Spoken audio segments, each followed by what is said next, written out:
김유진. 여러분 안녕하세요. 저는 파이디온 선교회를 섬기고 있는 김친수 목사라고 합니다. 여러분 만나서 반갑습니다. 여러분 17세기, 18세기에 기독교 국가들이 소위 말하는 강대국이죠. 그 강대국들이 앞다투어서 했었던 일이 하나 있었습니다. 부끄럽지만 역사 속에서 영국이나 프랑스와 같은 나라들이 앞다투어서 했었던 산업이 무엇이었냐면 그것은 노예무역이었습니다. 여러분 그 노예무역에 관련된 이야기들 여러분 많이 아마 들어보셨을 텐데 여러분 앞에 보이는 사진처럼 이게 노예선의 모습이에요. 가장 최하단에 위치해 있는 그 공간을 이렇게 그림으로 표현을 해 놓은 건데 잘 안 보이시죠? 너무 작아서요. 이것을 조금 그 중간 이후 부분을 확대해서 보면 이렇습니다. 지금 이렇게 그 세로로 이렇게 누워 있는 사람들 보이시나요? 좀 구분이 되시나요? 따닥따닥 붙어가지고요. 사람들이 아프리카 흑인들이 여기 많이 이렇게 누워 있습니다. 창고와 같은 저장고인데 이곳에 영국이나 프랑스와 같은 나라들이 아프리카 흑인들을 잡아서 여기 이렇게 배에다가 이렇게 데리고 와서 노예무역을 했었습니다. 기록에 의하면 노예무역에 의해서 끌려온 아프리카 흑인들의 숫자가 6천만 명 정도 된다 그래요. 여러분 우리나라의 인구가 5천만 명이잖아요. 그러니까 우리나라 인구보다도 훨씬 더 많은 사람들이 흑인들이 잡혀와서 이렇게 노예로 많이 팔려간 것입니다. 노예들이 많이 잡혀왔는데 그러면 뭐 6천만 명이 잡혀와서 6천 명이 다 팔리냐? 그렇지는 않고요. 잡혀오면 사실 여러분 혹시 우리나라에서 수년 전에 개봉했었던 어메이징 그레이스라고 하는 영화를 보신 적 있는지 모르겠어요. 그 영화는 영국의 정치 지도자였던 윌리엄 윌버포스의 인생을 다룬 이야기인데 윌리엄 윌버포스가 했었던 일은 뭐였냐면 그가 노예무역 폐지를 주장했었던 그런 신실한 크리스찬이었습니다. 그 영화에 봐도 노예선들의 그 실제적인 모습들이 나와 있는 것들을 이렇게 볼 수가 있어요. 그 영화나 이런 장면들을 보면 노예들이 잡히잖아요. 그러면 끌려오는 도중에 그들의 표현에 의하면 한 2주에서 3주 정도 하나님이 은혜를 주시면 풍랑이 일지 않고 잔잔한 바닷속에서 바람을 잘 힘입어서 오면 한 2, 3주 정도 걸렸다 그래요. 그런데 이게 풍랑이 일거나 바람이 뜻한 대로 잘 불지 않는다 그러면 한 달 이상이 넘어갑니다. 그러면 이 노예들이 흑인들이 잡혀오는 과정에서 치사율의 기록을 찾아보면 17%에서 33% 정도 된다 그래요. 그러니까 100명이 잡히면 17명에서 한 33명 정도, 평균 한 20명 정도 될까요? 25명 정도? 한 4분의 1 정도는 배에 끌려오는 동안에 죽는 거예요. 여러분 이 그림을 보시면 아시겠지만 여기 어디 무슨 인권이 있겠어요. 잡혀오는 동안 전염병이 돈다? 그럼 다 죽는 겁니다. 여러분 먹을 거 어떻게 먹을까요? 식사 시간 뭐 이렇게 딱 앉아가지고 식탁에서 먹을 것 같나요? 그렇지 않습니다. 이 사람들 옆 사람하고 같이 이렇게 묶어놨어요. 묶어놔서 움직이는 것도 어렵고요. 화장실은 어떻게 갈까요? 그냥 저 안에서 볼일 보는 겁니다. 그러니까 2주나 3주 동안 흑인들은 잡혀오는 동안에 정말 말 그대로 인권이라고는 전혀 상관없이 그런 고통 가운데서 이렇게 끌려오는 거죠. 그 영화 제목 어메이징 그레이스라고 하는 그 영화에서도 이런 장면들이 나오는데요. 여러분 아시는 대로 찬송가에 나 같은 죄인 살리신 그 영어 제목이 어메이징 그레이스잖아요. 그 노래를 만든 사람이 이런 노예선의 선장이었다고 우리가 그렇게 알고 있습니다. 많은 흑인들이 끌려왔습니다. 끌려오는 도중에 한 4분의 1 정도는 죽고요. 그러면 도착한 다음에 곧바로 노예로 파냐? 또 그렇지도 않아요. 훈련을 받아야 되거든요. 아프리카 흑인들을 잡아왔을 때 그들이 주인을 어떻게 다뤄야 되는지, 주인이 어떤 말을 할 때 어떻게 또 반응해야 되는지 이런 것들을 교육하거든요. 그런데 교육이란 게 항상 그렇죠. 뭔가 교육이 잘 되지 않아요. 그럼 이 당시에는 어떻게 할까요? 체벌을 가하겠죠. 그런 과정 중에서 또 15%에서 한 20% 정도는 또 목숨을 잃고 맙니다. 즉, 한 100명을 잡아오면요. 그 중에 한 5, 60명? 이 정도만 노예로 팔려간다. 우리가 이렇게 볼 수도 있습니다. 많은 흑인들이 노예로 팔려왔어요. 팔려왔는데 처음에는 영국이나 프랑스에 있었던 사람들이 여러분 이 장면도 또 하나는 노예선의 모습을 또 하나 보여주는 건데요. 높이가 한 1m 정도밖에 되지 않습니다. 이렇게 따닥따닥 붙어서 이렇게 끌려오죠. 이렇게 끌려오는데 처음에는 흑인들, 이제 해안가 주변에 있었던 흑인들만 이제 잡아왔어요. 흑인들만 잡혀왔죠. 잡혀왔는데 시간이 좀 지나니까 이 아프리카에 있었던 원주민들, 흑인들이 이야기를 듣겠죠.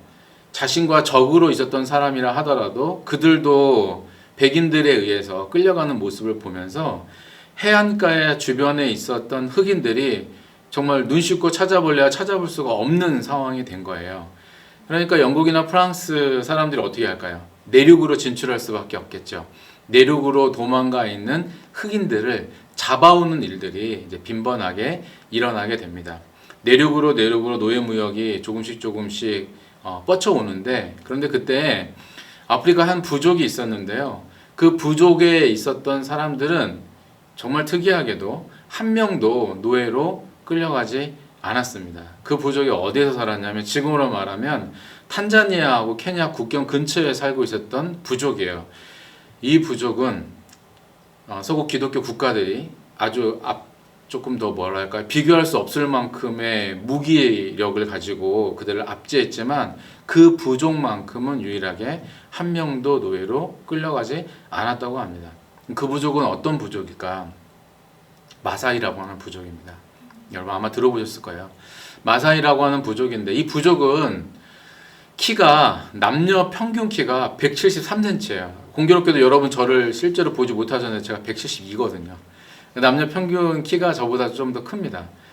그들의 그 종아리나 이런 신체 조건들을 보면요. 굉장히 좋아요. 그 사람들이 서전트 점프라고 수직으로 점프하는 거 있잖아요. 한 1m 정도씩 이렇게 수직 점프를 이렇게 할 수 있을 정도로 굉장한 운동 능력을 이제 가지고 있습니다. 그 마사이 부족에게는 한 가지 전통이 있어요. 성인식을 인터넷을 검색해 보니까 정확하지 않아요. 성인식을 12살에 치른다라는 기록도 있고 15살에 성인식을 치른다 이런 기록이 있는데 어떤 것이 정확한지는 모르겠는데 어쨌든 10대 초반에 성인식을 치르면 성인 마사이가 소년 마사이의 손을 잡고 들판으로 나갑니다. 그들이 가지고 있었던 아주 독특한 전통인데요. 성인식을 갓 치른 소년 마사이를 데리고 성인 마사이가 나가요. 들판으로. 그리고 그 성인식을 갓 치른 소년에게 작대기, 그들은 그것을 마사이 봉이라고 부르는데요. 작대기 하나를, 마사이 봉을 하나를 그 소년 마사이의 손에 들려줍니다. 그럼 소년 마사이는 그걸 잡고 그 마사이 봉을 짚고 혼자서 버티는 건데 성인 마사이가 손에 그 마사이 봉을 쥐어주면서 한마디를 남깁니다. 뭐라고 하냐면, 야, 네가 이 마사이 봉을 가지고 사자를 잡아서 우리 부락으로 돌아오면 그러면 너를 그때서야 진정한 우리 마사이족의 전사로 인정해준다. 이 말 한마디 남기고 성인 마사이는 돌아옵니다. 그럼 여러분 한번 생각해 보세요. 10대 초반인데요. 혼자 들판에 남겨진 그 아이는 밤마다 들려오는 동물들의 울음소리에 두렵지 않을까요? 무섭지 않을까요? 가족들로부터 격리돼서 혼자 살아가는 것이 두렵지 않겠습니까? 그런데 그 소년 마사이가 들판에 남겨진 그 소년 마사이가 혼자서 그런 모든 두려움들을 다 이겨내고 사자를 맨손으로 잡고 그리고 부락으로 돌아오면 그때서야 비로소 마사이족의 전사로 인정해 줍니다. 어렸을 때부터 마사이족에게 있어서 사자는 두려움의 대상이 아니고 들판에서 만나면 피해야 할 대상이 아니고요. 정말 말 그대로 밥이죠, 밥. 그렇게 어렸을 때부터 그런 인식을 갖고 살았던 마사이족의 전사다 보니까 백인들이 더 뛰어난 무기 체계를 앞세워서 자신과 또한 자신의 가족들을 노예로 끌고 가려고 하는 그 영국이나 프랑스 군인들의 딱 맞서가지고 싸울 수 있었던 이유가 되겠죠. 어렸을 때부터 나는 마사이족의 전사다. 나는 마사이봉 하나로 사자를 맨손으로 때려잡은 마사이족의 전사다. 이것이 그들의 정체성이에요. 그러다 보니까 어떤 어려움, 웬만한 어려움, 차라리 내가 죽으면 죽었지 우리 가족이 내가 노예로 끌려가지는 않는다. 이런 생각을 할 수가 있었던 거겠죠. 그러다 보니까 영국이나 프랑스 군인들이 다른 부족들과 달리 마사이족은 정말 어쩔 수가 없었던 거예요. 왜냐면 목숨 걸고 달라드니까 얘네들은 도저히 우리가 어떻게 할 수가 없겠구나 그런 생각을 할 수밖에 없었고, 그래서 그들은 노예무역에서 한 명도 끌려가지 않았다는 것입니다. 제가 이 말씀으로 오늘 강의를 시작하는 이유는 뭐냐면, 여러분, 우리의 삶에서 내가 누구인가, 나는 무엇을 위해서 이 땅에 남겨졌는가, 이 분명한 사실을 알고 사는 사람과 그렇지 않은 사람하고는 삶의 자세와 태도가 다를 수밖에 없습니다. 나는 누구인가? 나는 무엇을 위해서 이 땅을 살아가고 있는가? 사랑하는 우리 교사 여러분, 여러분은 왜 교사를 하시나요? 하나님께서 여러분을 분당 할렐루야 교회의 교사로 부르신 이유가 무엇이라고 생각하시나요? 작년부터 코로나 바이러스로 인해서 제가 많은 어려움들을 경험하고 있죠. 그런 이때에 왜 하나님께서 나를 이 학령기 부서의 취약 부서의 교사로 부르셨을까 생각해 보신 적 있으신가요? 내가 누구인지, 내가 무엇을 하는 사람인지에 대해서 분명히 알 때 우리가 하는 일이 의미 있고, 우리가 하는 일이 에 대한 확신을 가지고 할 수 있다고 저는 생각합니다. 제가 이제 교회에 많이 강의를 다니면서 교사들에게 물어요. 선생님 왜 교사를 하세요? 이렇게 묻습니다. 그런데 모르겠습니다. 우리 분당 할렐루야 교회에 그런 선생님이 계시는지는 모르겠는데, 많은 교회들에서 공통적으로 나오는 답이 있더라고요. 그건 뭐냐면 이거였습니다.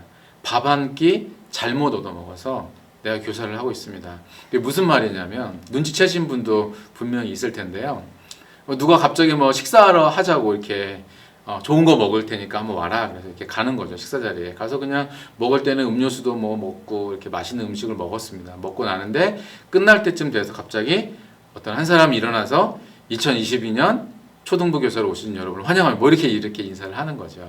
알고 보니까 이제 교사도 회식이고, 밥 한 끼 잘못 얻어먹어서 지인으로부터 초대받아서 그래서 이제 교사를 하게 됐다. 이런 경우들이 많이 있더라고요. 여러분은 어떠신가요? 여러분, 물론 그렇게 교사가 되는 경우들이 있죠.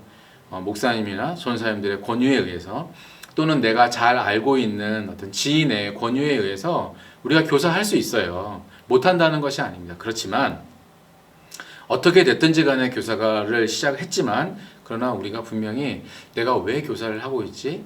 이 부분에 있어서는 우리가 분명히 정리할 필요가 저는 있다고 생각합니다. 그럼 교사는 뭐 하는 사람인가? 교사의 사명선언문을, 저는 이게 교사의 사명선언문이라고 생각해요. 화면을 보시면 나오는 것처럼, 나는 하나님의 말씀으로 하나님의 사람을 세우는 하나님의 동역자이다. 제가 빨간색으로 세 개를 강조를 해놨어요. 첫 번째는 하나님의 말씀이고요. 두 번째는 하나님의 사람이고, 세 번째가 하나님의 동역자입니다. 여러분, 우리는 뭘 하는 사람이냐면, 우리는 하나님의 사람을 세우는 사람이에요. 그런데 하나님의 사람으로 세울 때 도구가 있습니다. 어떤 도구로 우리가 하나님의 사람으로 세우는 거죠? 우리 아이들을 하나님의 말씀으로 세우는 거예요. 내 인생의 경험이나 내가 지금까지 살아오면서 쌓아왔던 노하우를 가지고 우리 아이들을 세우는 것이 아니고요. 우리의 사역의 도구는 하나님의 말씀이에요. 하나님의 말씀을 가지고 하나님의 사람을 세우는 게 우리가 하는 일인데, 그런데 그런 우리의 신분이 뭐냐면 하나님의 동역자다. 여러분, 사실 이 말 자체는 우리에게 시사하는 바가 굉장히 커요. 온 세상을 창조하신 그 하나님이 우리를 동역자로 삼아주신다. 이거 가슴 설레는 일입니다. 온 세상에 창조주시고, 우리는 어떻게 우리 하나님을 고백하냐면, 하나님께서 이 세상을 창조하셨고 지금도 그 하나님께서 이 세상을 다스리고 있다고 우리가 그렇게 믿고 고백하잖아요. 그런 하나님이 나를 동역자로 삼아주셔서 하나님께서 일하신다. 이것은 우리에게는 굉장히 가슴 설레는 일이고, 이것이 우리의 정체성이 된다. 이렇게 말할 수 있죠. 여러분, 우리 같이 한번 따라해 볼까요? 나는 하나님의 말씀으로 하나님의 사람을 세우는 하나님의 동역자입니다. 여러분, 이 사실이 여러분의 마음에 새겨졌으면 좋겠습니다. 나는 무엇을 하는 사람인가? 나는 하나님의 말씀으로 하나님의 사람을 세우는 하나님의 동역자이다. 여러분 혹시 어렸을 때 그런 장난 해보신 적 있으신가요? 공사 현장에 가면 이렇게 시멘트를 이렇게 발라놓잖아요. 그러면 꼭 거기에 낙서하는 사람들이 이렇게 있었어요. 요즘에 이제 뭐 이렇게 안전장치들을 많이 해놔가지고 그런 일들이 별로 없지만 예전에는 그런 일들이 많았죠. 낙서를 해요. 그러면 거기에 뭐 누구누구는 누구누구 좋아한대요. 이런 것도 써놓기도 하고요. 뭐 뒷담화하기도 하고요. 이렇게 하죠. 여러분 그 마르지 않은 시멘트에는 내가 그리고 싶은 것, 내가 하고 싶은 것, 내가 쓰고 싶은 말, 내 마음의 고백 이런 거 다 할 수 있어요. 그런데 여러분 시멘트가 굳어지고 난 다음에는 어떤가요? 거기에 내가 썼던 글이나 그림 쉽게 바꿀 수 있나요? 그러기 어렵습니다. 그렇죠? 굳어지고 나면 그 그림을 바꾸고 싶으면 글을 바꾸고 싶으면 어떻게 되나요? 그거 시멘트 사실 다 부수고 그 위에 다시 바르거나 아니면 그 위에 다시 시멘트를 다시 발라야 돼요. 저는 우리 아이들의 마음이 특별히 학령기 우리 아이들의 마음이 마르지 않은 시멘트와 같다고 저는 생각합니다. 지금 이 아이의 마음에 무엇을 그려주느냐에 따라서 학령기를 지나면서 조금씩 청소년기로 넘어가고 성인이 되면 이 마르지 않은 시멘트와 같았던 우리 아이들의 마음이 중등부, 고등부로 올라가면서 조금씩 굳어지죠. 어쩌면 고등학교를 졸업하기 이전에 이 시멘트와 마르지 않은 시멘트와 같은 우리 아이들의 마음이 굳어질지 몰라요. 우리 아이들의 마음이 굳어지기 전에 우리가 만약 예수님의 십자가를 선명하게 그려줄 수만 있다면 하나님의 사랑을 그 아이들의 마음에 선명하게 그려줄 수만 있다면 어쩌면 그 그림이 평생 바뀌지 않을 것입니다. 사단은 우리보다 이 사실을 더 잘 아는지 몰라요. 그래서 지금도 우리 학령기, 우리 취학부 아이들의 마음에 뭘 그려주려고 하나요? 음란과 폭력과 게임 이런 것들을 우리 아이들의 마음에 그려주려고 그렇게 노력을 하는 거겠죠. 그렇지만 사랑하는 교사 여러분, 하나님께서는 그런 사단의 전략을 깨트리고 또 우리를 통해 하나님의 사랑, 그리스도의 사랑, 그리스도의 은혜, 하나님의 은혜 그것을 그려주기를 원하십니다. 그리고 그 일을 감당하게 하기 위해서 하나님께서 우리를 동역자로 삼아주시고 하나님께서 일하신다는 것 여러분 이 사실을 꼭 잊지 않았으면 좋겠습니다. 나는 무엇을 하는 사람인가? 나는 하나님의 말씀으로 하나님의 사람을 세우는 하나님의 동역자가 된다는 이 사실을 여러분들이 꼭 잊지 않았으면 좋겠습니다. 여러분 그 샤프리야르라고 하는 왕이 있었습니다. 이 샤프리야르 왕은 엄청나게 큰 나라를 다스렸었죠. 페르시아의 사산이라고 하는 왕조에 속한 왕인데요. 그런데 이 왕이 결혼을 했어요. 이제 왕비를 맞아들인 거죠. 첫날밤을 치르는데 첫날밤을 치른 후에 이 왕이 사실 왕비를 너무 아꼈습니다. 왕비를 너무 아꼈는데 어느 날 왕이 한 가지 사실을 알게 됐어요. 그것은 뭐냐면 자신의 부인이 왕비가 자신을 배신하고 다른 남자를 사랑하게 됐다는 사실을 이 왕이 알게 된 거죠. 왕이 엄청난 크기의 나라를 통치하는 왕임에도 불구하고 한 여자에게 버림을 받았다는 것을 이 사람이 받아들이기가 사실 너무 어려웠습니다. 그래서 이 사람이 복수를 해야 되겠다고 생각을 했죠. 자신의 왕비에게만 복수하는 것은 왠지 성에 차지 않는 거예요. 그래서 어떻게 할까? 어떻게 하지? 그래. 이 제국에 살고 있는 모든 여자들을 대상으로 해서 내가 복수를 해야 되겠다. 그 사람이 그런 생각을 하게 되었습니다. 어떠한 방법으로 그러면 복수를 할까? 제국에 있는 여자들에게 그가 좀 잔인한 방법을 선택을 했는데 그것은 뭐냐면 제국에 있는 결혼하지 않은 아가씨와 처녀와 결혼을 하고 그리고 첫날 밤을 치르고 나면 그 여자를 죽이는 것이었습니다. 좀 잔인하죠. 끔찍한 일입니다. 사실 불과 얼마 전까지만 해도 왕의 왕비가 된다는 것은 무엇을 상징하나요? 그렇죠. 정말 성공을 보장하는 거죠. 부와 명예가 보장되는 자리인데 얼마 전까지만 해도 앞다투어 딸을 둔 부모들은 왕의 왕비로 자신의 딸을 보내기 위해서 그렇게 많이 노력을 했었을 텐데 그런데 이제 상황이 역전됐어요. 누구도 그 샤프리야르 왕에게 자신의 딸을 보내려고 하지 않은 거죠. 그런데 그런 과정 중에 이 왕의 신하가 있었는데요. 그 신하의 딸 중에 세헤라 자데라고 하는 딸이 있었습니다. 이 딸이 아버지한테 말했어요. 아버지, 제가 야르왕과 결혼하겠습니다. 아버지가 말렸죠. 얘야, 너 그 소식 못 들었니? 얼마 전까지만 해도 너가 그렇게 한다 그러면 당장 보내겠는데 지금은 너 가면 첫날밤을 치르면 죽는다. 근데 세라자대가 아버지를 이제 설득했어요. 아빠, 저에게 방법이 있어요. 계획이 있어요. 그리고 세라자대가 샤프리 야르왕과 결혼을 하게 되었습니다. 이제 사전에 그 계획이 있었는데요. 세라자대에게는 여자 동생이 한 명이 또 있었어요. 결혼식을 치르고 샤프리 야르왕에게 한 가지를 부탁했습니다. 왕이시, 어차피 제가 오늘 첫날 밤을 치르고 나면 죽게 될 텐데 소원이 하나가 있는데 그 소원을 좀 들어주시면 안 될까요? 부탁을 했습니다. 야르왕이 생각할 때 뭐 한 가지 소원 못 들어주겠습니까? 그래서 그래, 그 소원이 뭐냐 한번 들어줄게. 제가 동생에게 해줬던 이야기가 있는데 다 이야기를 끝내지를 못했어요. 그 동생을, 제 여동생을 잠깐 오라고 해서 마치지 못한 이야기를 들려주고 싶습니다. 이렇게 부탁을 했습니다. 동생이 왔어요. 세라자대가 동생에게 이야기를 하기 시작했습니다. 사실 야르왕은 들을 생각이 별로 없었어요. 자매 사이에 일어난 이야기니까 뭐 그냥 그러겠지 하고 있었는데 세라자대가 동생에게 들려주는 이야기가 재밌었던 거예요.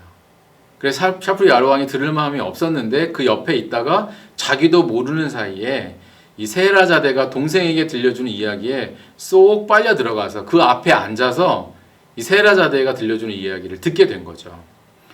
여러분, 원래 첫날 밤 치르고 나면 죽어야 되잖아요. 세라자대가. 그런데 첫날 밤이 지났는데 그 다음날 세라자대가 죽지 않았어요. 사람들도 깜짝 놀랐어요. 왜 그랬냐면 세라자대가 이야기를 굉장히 재밌게 잘 들려주는 정말 탁월한 스토리텔러였나 봐요. 이야기가 너무 재밌게 들려주다 보니까 한참 클라이막스, 여러분 저희가 사실 드라마 볼 때도 그렇죠. 드라마 볼 때 끝나기 전이 가장 이 긴장이 고조가 되는 타이밍이잖아요. 세라자대가 들려주는 이야기에서 가장 재미있을 그 순간에 졸려, 이렇게 된 거예요. 그래서 야르왕이 죽여야 되는데 사실 첫날 밤 치르고 죽이는 걸로 자기가 마음을 먹고 있었잖아요. 죽여야 되는데 죽일 수가 없었던 거예요. 왜요? 그 뒷이야기가 너무 궁금하니까요. 그래서 세라자대가 죽지 않았어요. 첫날 죽지 않았습니다. 둘째 날 이야기가 시작이 됐는데 이제는 샤프리 야르왕이 아예 자리를 딱 차지하고 이야기를 듣는 거죠. 둘째 날이 지나고 났지만 세라자가 죽지 않았습니다. 일주일 죽지 않았어요. 한 달 죽지 않았습니다. 1년이 지나도 죽지 않았고 세라자대가 샤프리 야르왕에게 들려줬었던 이야기를 가리켜서 우리가 뭐라고 부르냐면 천일야화라고 부릅니다. 1001일 동안 1001 1001일 동안 세라자대가 샤프리 야르왕에게 많은 이야기를 들려줬어요. 그 이야기 속에는 뭐 알리바바와 40인의 도둑, 알라딘의 요술램프 이런 이야기들이 그 이야기 속에 다 들어있어요. 여러분, 왜 샤프리 야르왕이 자신을 배신한 그 부인에게 복수하기 위해서 처녀와 결혼하고 첫날 밤이 치르고 난 다음 왜 죽이겠다고 그렇게 다짐했나요? 복수 때문이었잖아요. 내가 다 이 복수해 주겠다. 그런데 그 복수심조차도 잊게 만든 것이 무엇이었냐면 이야기예요. 이야기. 재미있는 이야기죠. 여러분, 사실 이야기는 굉장히 큰 힘을 가지고 있어요. 도서관이나 서점에 가보세요. 우리 아이들이 읽는 책들을 보세요. 뭐가 있나요? 다 이야기가 있어요. 이야기는 그 자체가 가지고 있는 힘이 있습니다.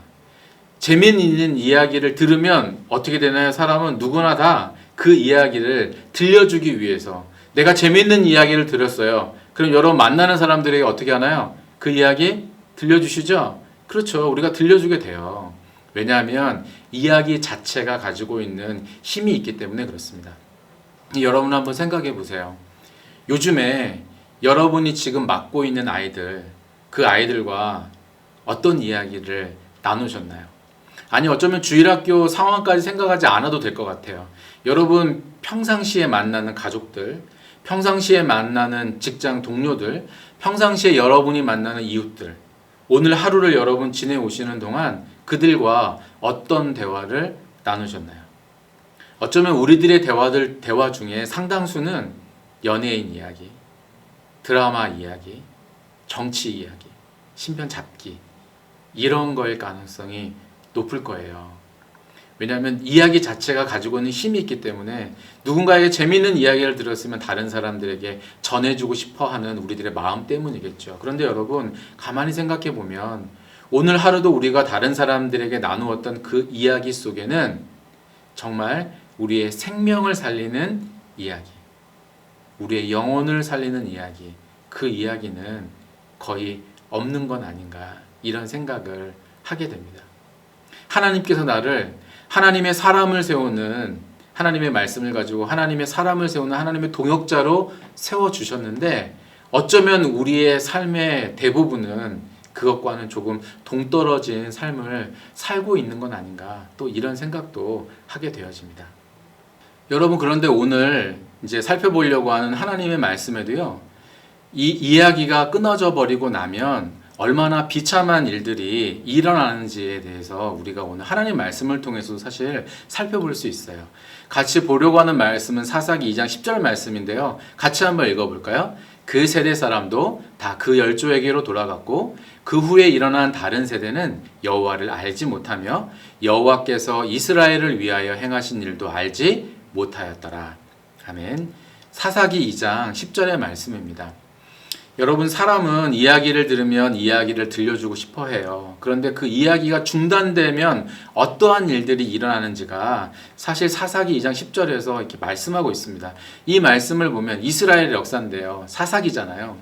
여호수아가 이 사사기 바로 앞전에 나오는 책이 여호수아죠.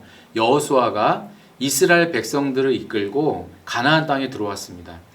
모세가 이스라엘 백성들을 이끌고 40년 동안 광야를 빙글빙글 방황하다가 모세가 요단강 동편에서 죽고 여호수아가 그 뒤를 이어받아서 이스라엘 백성들을 이끌고 가나안 땅에 들어왔어요. 여러분 여호수아서를 읽어보면 여호수아와 이스라엘 백성들이 어떻게 가나안 땅에 들어왔는지 여러분 아시죠? 그들이 그 당시에 요단강에 물이 많았어요. 그죠? 모맥을 거둘 시기여서 물이 많았습니다. 그때에 그 둑을 넘쳐 흐르는 그 요단강을 이스라엘 백성들이 어떻게 건넜나요? 다리를 막 놔가지고 건넜나요? 그러지 않았었죠? 언약궤를 맨 제사장들의 발이 여호수아 3장에 보면 강에 발이 들어가는 순간 물의 흐름이 끊겼어요. 성경에 보면 요다무 변방이라고 나와 있는데 요단강은 사실 북쪽에서 남쪽으로 이렇게 쭉 흘러내려오는 강인데요. 북쪽에서 물이 내려오다가 쌓였어요. 둑처럼 물이 쌓였는데 그 도시가 어느 도시냐면 요담이라고 하는 도시거든요. 이스라엘 백성들이 요단강을 건넌 곳이 여리고 쪽 근처니까 여리고로부터 조금 전에 말했던 그 물이 쌓인 그곳까지는 대략 한 25km 정도 떨어진 곳이에요. 사실 그럴 수밖에 없을 거예요. 왜냐면 이스라엘 백성들이 장정만 60만 남녀노소 다 합치면 약 200만 명 정도 된다고 우리가 추정을 하니까요. 그 많은 사람들이 강을 건널 때 뭐 서울의 한강대교나 이 정도 하나로 건널 수는 없었겠죠. 물이 북쪽에서 남쪽으로 흘러오던 물이 약 25km 정도 위에서 물이 쌓여 있었어요. 기적을 경험했죠. 그들이 강을 건넌 후에 만났던 첫 번째 성, 여리고성이죠. 여러분 여리고성은 또 어떻게 무너졌나요? 그들이 무슨 무기를 막 만들어가지고 개발해가지고 그것으로 여리고성을 무너뜨렸나요? 그러지 않았어요. 하나님의 말씀에 순종했을 때 하루에 한 바퀴씩 6일 동안 돌고 마지막 7번째 날에는 7바퀴를 돌고 함성을 지를 때 그때 여리고성이 무너졌습니다. 여러분 이것도 기적이었습니다. 그렇죠? 맞죠? 여호수아가 이끄는 이스라엘 백성들이 가나안 땅에 들어오는 그 시점부터 그 순간부터 요단강을 건너와서 7년 동안 있었던 정복 전쟁을 통해서 이 이스라엘이라고 하는 땅의 대부분을 정복하는 그때까지 사실 하나님의 기적 외에는 설명할 수 있는 방법이 그렇게 많지 않아요. 그것은 요단강을 건널 때도 그랬고 또 여리고성을 무너뜨릴 때도 그랬고요. 또 남쪽의 연합군들, 북쪽의 연합군들, 가나안 땅에 있었던 그 민족들과 싸웠던 모든 순간순간, 모든 장면마다 하나님께서 함께 하셨어요. 특별히 남쪽 연합군을 물리칠 때 여러분 성경이 그렇게 말씀하고 있어요. 여호수아와 그의 백성들의 칼날에 의해서 죽은 사람들보다 하나님께서 내리신 우박에 맞아서 죽은 사람들의 숫자가 훨씬 더 많았더라. 이것이 성경의 기록입니다. 여호수아 12장에 보면 여호수아가 7년 동안 치르면서 물리쳤던 정복했던 왕들의 이름이 쭉 나와요. 총 31명의 왕의 이름이 나옵니다. 그런데 31명의 왕의 이름 중에는 가데스 바네아에서 12명의 정탐꾼이 가나안 땅을 정탐하고 왔잖아요. 그때 아낙 자손들을 보고 두려워했었단 말이에요. 이 31명의 왕들 중의 이름 중에는 아낙 자손의 후예들의 이름도 있어요. 그렇게 보면 이스라엘 백성들이 어떻게 가나안 땅을 정복했는가? 두려움에 떨 수밖에 없었던 아낙 후손들을 어떻게 물리칠 수 있었는가? 그것은 사실 하나님의 기적 때문입니다. 하나님의 인도하심 때문이에요. 그런데 그렇게 수없이 많은 기적들이 기록되어 있는 여호수아 곧바로 여호수아가 죽은 이후에 곧바로 사사기에 왔는데 아주 심각하죠. 2장 10절 말씀에 보면 뭐라고 말하냐면요. 그때 일어났어요. 즉 여호수아와 함께 있었던 세대가 다 죽은 다음에 뭐라고 말하냐면 그 후에 일어난 다른 세대는 여호와를 알았어요? 알지 못했어요? 알지 못했대요. 여러분 정말 신기하지 않나요? 알지 못했대요. 그런데 여호와를 알지 못했다. 아, 하나님을 믿지 않았다. 이건 저는 어느 정도 그럴 수 있다고 생각합니다. 왜냐하면 우리나라에도 예수님이 십자가에 달려 죽으셨다. 이 사실을 모르나 우리나라 전 국민 중에 교회 다니는 사람들 외에도 그 사실 자체를 그 이야기 자체를 모르는 사람들이 많지 않을 거예요. 크리스마스라고 하는 것 때문에. 그런데 그들이 그 사실을 안다고 해서 믿는 건 아니잖아요. 그러니까 어쩌면 여호수아 이후에 일어났던 사람들도 여호와를 알지 못했다. 저는 그럴 수도 있을 거라고 생각합니다. 그런데 정말 심각한 문제는 뭐냐면 그 다음이에요. 뭐라고 되어 있냐면 여호와께서 이스라엘을 위하여 행하신 일도 알지 못했다. 이것은 그냥 그 이야기 자체도 알지 못했다라는 것을 말하는 거거든요. 심각하죠. 여호수아가 이끌고 요단강을 건넌 다음에 여호수아가 각 지파별로 한 명씩 불러가지고 뭘 했냐면 요단강에서 큰 돌멩이들을 가지고 와서 그 탑을 쌓았어요. 요단강 안에도 하나 쌓았고요. 그리고 길갈에도 쌓았습니다. 쌍둥이 탑처럼 두 개의 탑을 쌓아놨어요. 요단강이 이스라엘 백성들 다 건넌 후에 요단강은 다시 북쪽에서 남쪽으로 흘렀을 거니까 어쩌면 그 쌓아놨던 돌멩이들은 탑들은 보이지 않을 수 있을 거예요. 그런데 길갈에 쌓아놓은 기념비는 없어지지 않았겠죠. 이 시대 모르겠어요. 없어지지 않았을 거라고 생각합니다. 그런데 그렇게 많은 것들을 하나님께서 베푸셨던 많은 기적들이 그들의 역사 속에 있었음에도 불구하고 그들이 그것을 행하신 일도 알지 못했대요. 그건 뭔가요? 들려주지 않은 거죠. 이야기해주지 않은 거예요. 그렇게밖에 생각할 수 없습니다.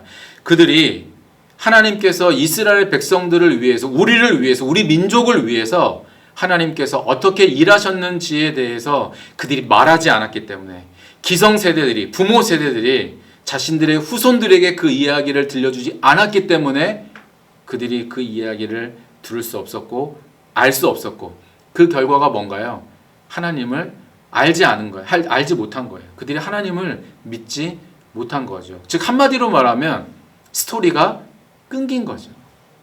스토리가 끊어진 거예요.